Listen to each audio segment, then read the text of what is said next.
This morning we're coming to you from the federal seat of Gilmore.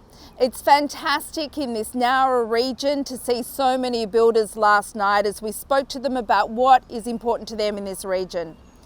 There are nearly 3,000 builders in the seat of Gilmore and they're ready to do a huge amount of work. This is really resonating as we go around Australia in our election roadshow. The people want to build and they're ready to build, but unfortunately they're encumbered by the lack of supply of land. It is clear in Gilmore that we need more land to build more new homes, to keep the dream of home ownership alive. We are calling on the next federal government to pay state governments and local government to get land shovel ready. It is critically important that we keep the dream of home ownership alive in this country. The other big issue discussed with the builders last night was about lack of skills and lack of labour. We have now got a 4% unemployment rate, but in these areas such as Nowra, we also have high youth unemployment. We need to ensure that we're encouraging more people into apprenticeships to ensure that we're getting the right skills that our builders need.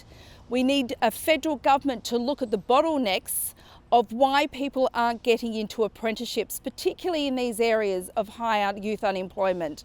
And we want to ensure that we are encouraging people into employment and looking at their future. When we spoke to the tradies last night, that self-employment and owning their own business is so incredibly important. It's incredibly important to them and their families as they establish their future.